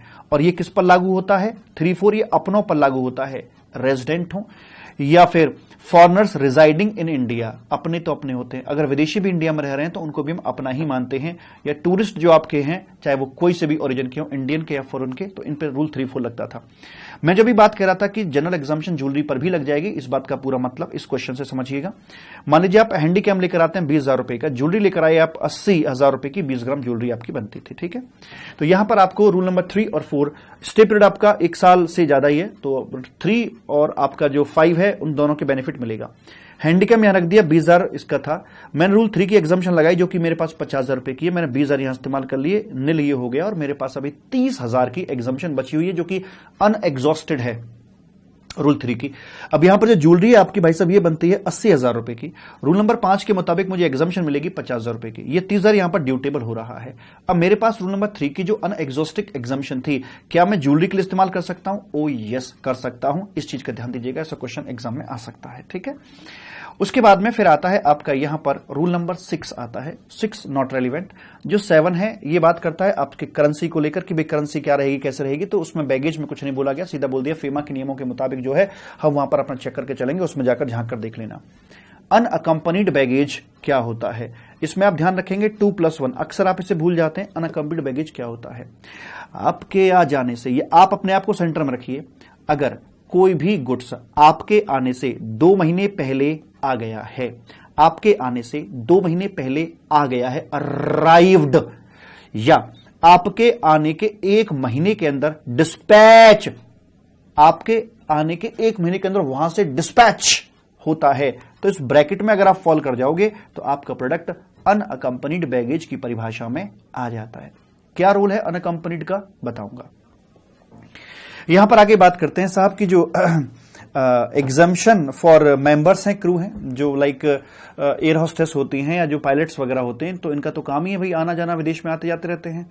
अगर इनको भी नॉर्मल एग्जाम्पशन दी तो ये तो कारोबार अच्छा खासा कर देंगे यहां पर आकर। तो इनको लिमिट कर दिया कि अगर आप ऑन ड्यूटी जा रहे हो तो आपके लिए 1,500 रुपए तक की बस एग्जाम्पशन दी गई है। छोटे मोटे चॉकलेट टॉफी वॉफी लोग मंगाते रहते हैं ना, तो इसके लिए रखिए, बाकी और ज्यादा नहीं है। लेकिन मान लीजिए एक एयर होस्टेस है और उसकी शादी हो गई है और वो घूमने के लिए पति के साथ में बाहर जा रही है, तो इस बार वो एयर होस्टेस के रूप में नहीं जा रही, एक आम पैसेंजर की तरह जा रही है, तो क्या उसे 1,500 की लिमिट मिलेगी? जी नहीं, इस समय वो ऑफ ड्यूटी है और उसे जो लिमिट मिलेगी वो नॉर्मली 50,000 वाली अवेलेबल या 15,000 वाली अवेलेबल करवा दी जाएगी। न्यूमेरिकल क्वेश्चन आएगा तो सॉल्व कैसे करेंगे? सबसे पहले जो बोनाफाइड बैगेज है उसे साइड में निकाल दीजिएगा, उस पर हमें ड्यूटी की बात नहीं करनी है। दूसरा, फिर हमें देखना है कि जो नए आर्टिकल्स आपके आ रहे हैं क्या वो यहां पर हैं और क्या वो जीएफए के अंदर कवरेबल हैं या नहीं है, तो पहले उनको यहां पर अलग करेंगे हम, जो जीएफए के अंदर कवरेबल होते हैं, जैसे कि शराब 2 लीटर तक है, सिगरेट आपके यहां पर 100 स्टिक आ जाती हैं, सिगार आपकी 25 तक है, टोबैको 125 ग्राम है, ज्वेलरी है, अदर पर्सनल इफेक्ट्स हैं, फायर कार्ट्रिज 50 तक हैं। All these are coverable under GFA, ये प्यार से यहां पर शामिल हो जाते हैं। टोटल कीजिए और जो भी आपके रूल 3, 4, 5 के मुताबिक जितनी भी आपकी एग्जाम्पशन बनती थी उसको माइनस कीजिए, जो आपकी नेट बनेगी उसके ऊपर आपको 38.5 के हिसाब से ड्यूटी का पेमेंट करना पड़ जाएगा। ध्यान दीजिए, इंडिया में आकर जो ड्यूटी फ्री शॉप से सामान खरीदा है वो भी आपके इंपोर्टेड गुड्स की लिस्ट में ही ऐड किया जाता है। उसके बाद कुछ आइटम ऐसे हैं जो कि जीएफए के अंदर कवरेबल आपके नहीं होते हैं, जैसे अनअकंपनीड बैगेज है, ये आपका जीएफए में कवरेबल नहीं होगा। और अगर आप कुछ एक्सेस आइटम लेकर आ रहे हैं तो वो भी आपके जीएफए में कवरेबल नहीं होंगे और इन पर फुल फ्लैश तरीके से 100% की ड्यूटी लगा दी जाएगी। जैसे इनकम टैक्स के अंदर एलटीसीजी का ट्रीटमेंट नहीं करते थे आप, कि एलटीसीजी पर फ्लैट रेट से और अलग तरीके से विदाउट अप्लाइंग एग्जम्पशन बेनिफिट उस पर टैक्स आपको भरना पड़ता है, तो ऐसे ही बिल्कुल इनको अलग रख के चलेंगे और यहां पर 100% का 35% की बजाय 100% का रेट रहेगा और सोशल वेलफेयर सरचार्ज को मिला दिया जाए तो 110% का यहां पर ये टैक्स बन जाएगा।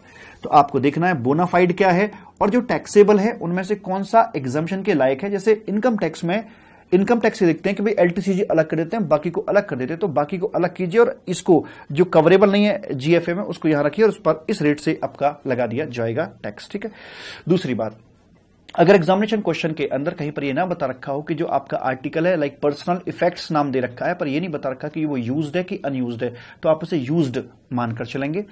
दूसरी बात, जो ज्वेलरी होती है वो कभी भी आपकी पुरानी नहीं मानी जाएगी, उसे ऑलवेज हम नए आर्टिकल की तरह ट्रीट करेंगे और यहां पर लाकर रख कर चलेंगे। Is it okay? Yes sir. कहते हैं कि ओल्ड इज गोल्ड, लेकिन जो गोल्ड होता है वो कभी भी ओल्ड नहीं होता है। ये इस प्रकार से हमारी बातें हो जाती हैं और बस इतना सा ही आपका ये चैप्टर, और यहां पर आकर ये चैप्टर दम तोड़ देता है।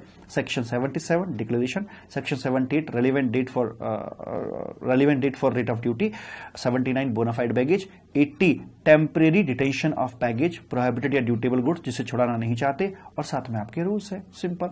इसमें से आपका न्यूमेरिकल क्वेश्चन बन सकता है। प्रेम से बोलेंगे राधे राधे। ठीक है राधे? हाँ सर जी एकदम ठीक है, थैंक यू।